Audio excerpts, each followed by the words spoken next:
Sifter for the ear. News, interviews, reviews, cinema, TV, streaming. Action. Hi, y'all. This is Jerry Williams, a.k.a. TV Jerry. I'm sure you've heard about the new facility for VPM downtown. That's Virginia Public Media, the local PBS station. I even discussed it with Steve Humble on a podcast a few weeks ago. This week, I'm making my visit with a camera, and I'll have a video tour of the new facility on my website at TV Jerry early next week. Maryland has become home to many myths and monsters. Trapped between the mountains to the west and the bay to the east, these phantoms remain, haunting our communities and our neighborhoods. Inspiring tales passed down from generations of Marylanders, taking new life with each new telling. That was an excerpt from Black Hills Night Hike, a horror anthology about myths and legends in the Maryland area. It's the opening night film for this year's GenreBlast Film Festival, which was described by Movie Maker magazine as summer camp for filmmakers. This festival in Winchester is entering its 10th year, and I'd never heard of it before now. They screen independent, cult, niche, and underground films that aren't easily accessible, as well as filmmaker Q&As and more. Today, I'll be talking with three of the filmmakers about their entry in Black Hills Night Hike. Nickolas Jackson, creator of the anthology and director of the title segment and Snallygaster. Kline, his co-creator, producer of the anthology, and Brian Pennington, who directed the musical witch segment, The Legend of Upper Melinda Witch. Festival director Nathan D. Ludwig will also fill us in on the festival details. Sifter Review of the Week. Furious on Hulu. Showrunner Elizabeth Merriweather made her reputation with New Girl, which I didn't watch, but last year's Dying for Sex was exceptional. I gave it 5 stars. Merriweather obviously focuses on women in her shows, and this series features 3 standout performances. Emmy Rossum creates a complex character as a new FBI agent who's obsessed with finding an elusive female serial killer. Lola Pettigrew in a brilliantly deranged turn. The third is Quincy Tyler Bernstein as a more experienced, brusque agent who also has a drinking problem. There are only a few murders, but her methods are diabolical and her motivations drive the story. While the investigation is sufficiently interesting, this is more about the knotty situations created by the interactions of these troubled and complicated personalities. This is a compelling crime drama that's more about these characters than the crimes. I gave Furious 4.5 out of 5 stars. Nickolas, Clark, and Brian, welcome to Sifter for the Ear. And the first thing I want you to do is tell everybody who each of you are and what you did on this film. My name is Nick Jackson. I guess I was the co-creator and director of 2 of the segments of the Black Hills Night Hike. It was an idea that I'd come up with as an idea to kind of tell the different urban legends and myths and monsters of Maryland, but reaching out to like different filmmakers to have the kind of their take, kind of like a filmmaking version of like Tall Tales, like, you know, oral kind of history of. And these are all genuine, actually, urban legends or myths about the Maryland area, or did some of them get made up? No, I mean, well, that's, I guess, debatable where they originated from. But no, I mean, they're authentic, you know, Maryland myths and monsters. I don't know how truthful, you know, most of them are. But well, sure. Yeah. The nice stories. Clark, how about you? I'm Clark Kline. I am the co-founder of the 72 Film Fest. And Nickolas came and pitched the idea to me, and I was all on board. So I helped him produce it. And Brian? Yeah, and I guess today I'm representing the filmmaker portions that were roped in, kind of like competition style, where we all got to pick a legend we wanted to produce and do our best and see if we got included in the anthology. So I was the writer and director on Upper Melinda Witch. That's the musical about a witch that gets cut in half. You know, that's the short line now. Oh, yeah. Spoiler alert. Oh, I'm so sorry.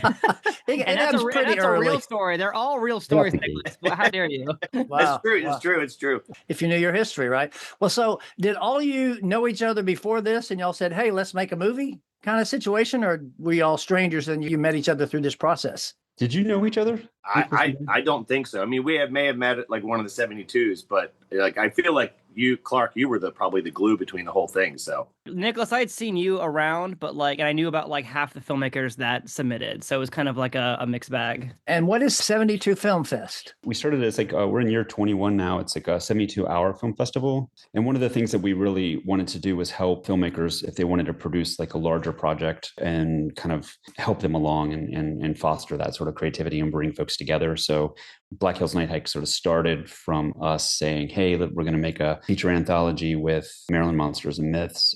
Just come out, make one, and then we'll see what, we basically looked at all of them, see which ones fit together pretty well into one cohesive narrative. Nickolas made the sort of overbranching narrative. So I think there was maybe 4 or 5 other films that were made that were not included in the final anthology. Was this kind of like the 48-hour film project where they had 72 hours to make the project too, or? So no, that's what our 72-hour film fest is. But I felt like with the Maryland myths and things that they would need much longer. I was going to say, I couldn't do all that stuff in 3 days, 4 days. That'd be a lot to try to do. And I'm assuming from what you just said, everybody didn't sit down together and say, okay, I'm going to do this one in black and white. I'm going to do this one this way. I'm going to take this approach. Everybody did their own thing, and then you brought them together and decided to do them. Is that right? Yeah, we gave them everyone had a lot of creative control. Nickolas, you said you kind of did the wraparound piece of the tour itself. Is that right? Is that how it got started? The original idea that I had was I used to work at a campground, and I would have people come into the camp and they'd have different things and stories that they remembered. So I kind of was compiling them all, and I had this list. So I kind of based it around this night hike that we would take at the camp, where you would actually physically take a night hike and we would kind of share these ghost stories as you took it. So the wraparound segment's kind of based on that concept. And you decided to do that one in black and white because? I don't know. It's, a lot of my favorite movies are in black and white. Pretty much most of the time that I've made movies, I've made lots of black and white movies. I had a lot of visual kind of inspiration pieces that they were all black and white, low budget kind of, 50s and 60s kinds of stories that I was really drawn to. Carnival Souls is a piece was really, really, I don't know why, because it's a very different story. Well, it wasn't, I guess it's pretty similar to the wraparound segment, I guess, if you know what happens at the end. I don't know. Carnival Souls was one that just kept coming to me. That was actually the soundtrack that my brother wrote for that. That was my only cue for him, was hey, think Carnival Souls. Footnote. Carnival of Souls is a 1962 neo-noir, low-budget psychological horror film that has a large cult following. And I forgot to ask, but I'm assuming all 3 of you are filmmakers on your own, right? You're doing your own projects for a living or commercially, or what do y'all all 3 do? I should have asked that earlier. Nickolas, since we're on, you go ahead and tell. So what do you do for a living? I'm a full-time artist. So I'm a painter and a graphic designer, and that's what I do full-time right now. I used to work a lot more in independent film. I did a lot of projects when I was younger, but now I do more I paint and I do graphic design. Clark, how about you? Yeah, my day job is I help run the internet side of Wonder Book and Video, which is a local book and video store. But I also, with 72 and also a nonprofit that I help start up, Silverbox, we run the 2 film festivals in our town. That's a good way to make money, isn't it, Clark?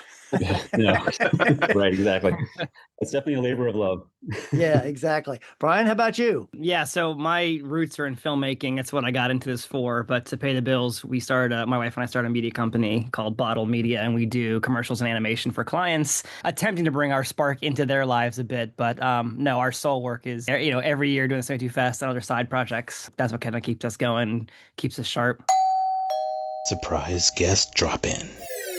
Y'all been talking about these festivals. We need to talk a little bit about GenreBlast. That's where this film's going to be playing. And Nathan has come in to say hello. Nathan, welcome.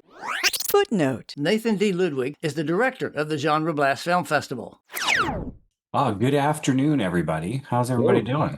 Hey, Nathan. Hey. I just happened to be in the neighborhood, and then I decided to drop by and talk about Oh my God. the Black Hills Night Hike. So do you guys know each other before this? So no, actually, Winchester is pretty close to Maryland, so we consider the Black Hills Night Hike to be a regional film, like a local film for GenreBlast. I met Jordan Miller last year at GenreBlast. He had a short film that played. He submitted a couple screenplays to GenreBlast this year that got in. And, he was part of the Black Hills Night Hike as well. So it was really cool to see that drop into our submissions. But GenreBlast has been around for about 10 years now. I think we're the best, international independent genre film fest in Virginia. So tell me exactly what you mean by which genre? I mean, technically, genre is any kind of film, but I think when most people talk about genre, they're talking about, action, horror, sci-fi, fantasy kind of stuff. So The that's kind cool of our stuff. specialty. Yeah, the fun stuff. Yeah. Yeah, exactly. Well, that's some of my favorite stuff too. And you started this festival 10 years ago? Yeah, so we took a break in 2023 for creative projects. We're all kind of doing our own stuff too as well. But we started in 2016 at the State Theater in Culpeper, Virginia. But after that first year, we've been at the Alamo Drafthouse in Winchester since then. We've got a small publishing press now. We have a film production company. Produced my first feature film, kind of a lot like Black Hills Night Hike. It's an anthology horror film called Worst Laid Plans. You can actually check it out on Tubi right now. Cool. And we're in post-production on our second feature as well too. So GenreBlast has kind of grown from like a small film festival in Culpeper to what it is now, which is a lot of work is what it is. And not like they were saying, and not so a lot much of money, right? Not a lot of money. Yeah. So how's it grown from how many films did it start with? How many submissions now? And have they expanded from the locations from where they've come from? So we average about 1,000 submissions a year, roughly. It peaked in 2021. We had an article in Movie Maker magazine about we're one of the top 50 genre fests in the world. And that year we had 1,500 submissions. And that was when we wanted to quit. Yeah, really. That's a lot of movies to watch. But yeah, we average about 1,000 per year. That includes screenplays and everything. So, and how many features and how many shorts are going to be in the festival this year? And what are the dates? It's easy to remember. It's every Labor Day weekend at the Alamo Drafthouse Cinema. So it's great. We have that holiday day for people to travel. We have a lot of people who travel from around the world. And that Monday holiday is great for people to travel back home to where they're going. So it's perfect. And, that if you've never been to an Alamo Drafthouse Cinema, they bring you food and beers to your table, in the movie while you're watching the movie. And it's they have an awesome lobby bar. So it's a great place to hang out. It's kind of like the end of the summer, camp for movie nerds or whatever. So it's a great time. This year we're playing 14 features and we have about 74, 75 short films. So we're playing a few more features than we usually play and a few less shorts. We just had so many great features this year. It was a no-brainer, and Black Hills Night Hike is one of them. So 7 p.m. Thursday night, September 3rd is the Virginia premiere of the Black Hills Night Hike, and it's playing with some really cool short films too as well. So I'm really excited to kick off the fest. They're basically the opening film for the festival, which is awesome. Great. Now, I'm assuming since you mentioned it's all at Alamo, that means that movies aren't playing in like 2 or 3 venues. They're all at the same place. So if people come to the festival, they can sit there and see everything over the weekend. Right. Yeah, that's one of the things we pride ourselves on. We are a one-track film festival. We do not play multiple screens. We tried that one year. It didn't work very well. People got angry at us because they wanted to go through the whole experience together in one theater, which is what we've pretty much grown into. So yes, it's one theater all weekend. So if you come in Thursday and you stay on Sunday, you get the whole experience and you get to watch movies with these crazy people that come from all over the place to literally sit in the dark for 48, 72 hours and do nothing but watch movies and listen to people's Q&As. And we have a stand-up comedy show. This is our second year doing that on Friday night. We have screenplay table reads on Sunday, which is always a blast. It's interesting because, as I told you, I've been doing this podcast for 4 years and covered almost every festival. I thought every festival in Virginia, and I'd never heard of this. So I'm glad I finally stumbled upon you, and congratulations, and we'll keep involved every year with you. Yeah, absolutely. Thank you very much for including. Certainly. And of course, I'll have a link on the webpage for this show with all the details to the festival so people can go on. So thank you for dropping in, Nathan. Yeah, weekend passes. There's still some left on the Alamo Winchester website. So you can just go onto the Alamo website and look up GenreBlast. And we still have a few passes left. We'll be sold out by the time the festival starts, but there are still a few left in the meantime. So get them quick while they're still there. Well, y'all heard there. So jump on it, y'all. So Nickolas, Clark, and Brian, are y'all coming? Oh, yeah, absolutely. Yeah. We're excited. I had set plan to come, but my band rehearsed that night and they refused to move the rehearsal date. So I'm stuck. Damn musicians. Yeah, divas. We're auditioning a new member as well, so it's a big night for that. Okay. So whatever. Yeah, I'll be there all weekend. I got a hotel, and even though it's not that far, I wanted to kind of have the whole experience. I'll be bringing my daughter with me too. So Nathan, thanks for dropping in, and I'll look forward to talking to you about it next year. Thanks. Looking forward to seeing everyone at GenreBlast. It's going to be a great time. Yeah, can't wait. Okay, so let's go back to Black Hills Night Hike, and there are 5 different shorts. First film was Snallycaster. Now, I was a director in the 80s, and I noticed that the head-switching noise or overscan lines or tracking distortion, whatever you want to call it, at the bottom of the video screen. I'm assuming that was intentional, and they were added for kind of a period in joke? Exactly, yeah. There was a public access channel in Frederick a long time ago called Cable 10. And I was kind of used that as an inspiration for part of it. And then also just, those In Search of shows with Leonard Nimoy. I don't know if you remember that one. He would investigate, old stuff. Like it was that. Oh, right. Also the Winnebago Man video too. I don't know if you ever saw those YouTube videos, but that was also. I love Winnebago Man. Yeah. So you worked on that one too. Did you work on another one besides that and the wraparound? That was it. Yeah, it was the wraparound, which is kind of the 6th chapter too. So. Oh, right. Clark, how about you? Yeah, so I just helped produce. I was there on set through the wraparound and for the Snallygaster as well. Snallygaster was one of the ones we sort of struggled. I think we had 2 or 3 different Snallygaster ideas. Mm-hmm. We ended up with the one we have. One of the things I really like about the film is that the segments are all very different. Yeah. And I was going to ask you that. I'll ask you that now, and then we'll talk about some of the others. When you did look at all of them, say, how did you decide what order they were going to go in? Did you try them in different orders and say this works better, or how did you figure out let's start with this one and end with this one? I feel like the way we wanted to progress was to stay like a little lighter at the beginning and then get progressively heavier and heavier. That was kind of what path that I felt we were taking, because the movies, they do start a little lighter and then they get real heavy. Well, yeah, and the second one's a puppet. Yeah. With stop motion, which is none of y'all worked on that one. That was pretty wild to see. They're all, the bits were like awesome in their own way, and they're all so different, which was exactly what I had in my head about, because everybody approaches things differently. Like, right. Like who would have thought that a musical would have worked in this format? And it absolutely does. I mean, it's amazing. So, and that's a perfect segue to Brian, because that was your clip, right? Melinda Witch. That was. It's funny to think of it as a musical because I never intended it to be one, but we're getting into it fully. So no, that was a lot of fun. It was going to the evening where we all picked legends. I think everyone had some trepidation about, oh, what if someone picks mine before me? And what's weird is everyone glommed onto completely different ones. Like, to me, cutting a witch in half was the coolest thing ever, but no one else had an interest in it. I was like, well, okay, cool. But other people glommed on other things that I didn't have an interest in. But no, I just had that vision for playing through it twice and getting the witch to somehow to be in a being able to speak to the audience while she's being cut in half, and that just kind of morphed into a song, I guess, because songs have spiritual spell powers kind of thing in that universe. But we got to work with Jamie Boyd, who is a local musician, and she wrote that song for us. I had some lyrics I threw together, and she put the melody to it, and it was a lot of fun to take that old legend and give it some new life. I know these are all relatively low budget films. You obviously didn't have the money to create a fake corpse for the witch. She had to lie there and look like she was dead, right? So I made a fake torso out of great stuff, sized our actress and got it to match. And we also had a pair of legs from Dapper Cadaver out in LA that were severed, which I think Jordan Miller still has. He borrowed them for like a future film. So that's our friendship is there. Like, hey, where's my legs? Like, I'll get it back to you. Having been in the business, you always watch when somebody's playing dead. Okay, are they going to blink? Are they going to twitch? And she was dead. Yeah, so it's part her. I mean, she managed an amazing job, but also I don't know how they threw dirt into what's his face in the lighthouse, and he was able to like eat it, and it was like, I mean, that was wild. Amanda did her best, but she was still blinking, so we did some digital trickery to keep her eyes open and things like that. So there is some digital replacement of her eyes to keep them like starkly open. Well, speaking of digital, obviously it was pretty convincing effect when you threw her half body in the grave and you didn't see the bottom of her body. Was that all green screen? How did you create those effects? Because you did a good job on. Oh, thank you. Yeah, that was kind of I mean, all of the VFX. So I'm also a VFX artist, and it's always serendipity, right? She had a green screen suit on underneath her, and then we had built because I've done enough movies with graves, and digging a grave that deep is really difficult and hard to film in. So that was actually a grave box. We built a big box above ground. We made fake dirt on the wall, so that gave us a chance to give a bit like a vectoring, like force perspective, make it feel really deep.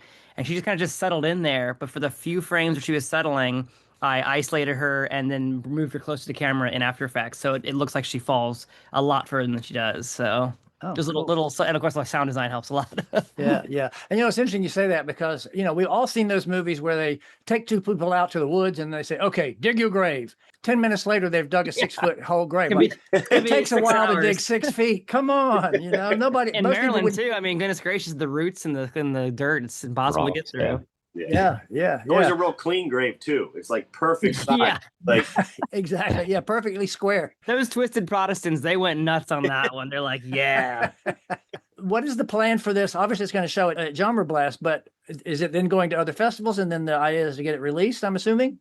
Yeah, right now we've submitted to a lot of festivals, mainly like horror festivals and things like that, Right. and then local festivals that might like to showcase the myths. And there was a teaser, I guess you could call it a teaser at the end. There were 4 or 5 other myths that you just said, here's some other myths. Is that going to be a part 2, maybe?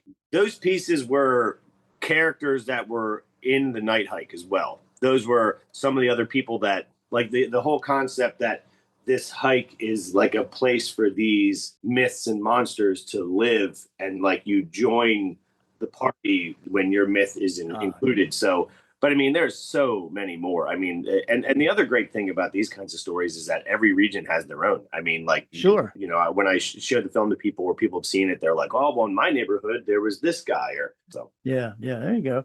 So Jordan Miller's name's on the credits several places. Unfortunately, he's not able to be on the podcast today. What was his involvement? Jordan Miller did 2 of the segments, and he's I think got some script stuff. And I think he came to GenreBlast last year, and he very much has been talking this up. He's like super excited that we got in. And yeah, Jordan was a real big part. I'm very much a horror guy. I've been that way my whole life.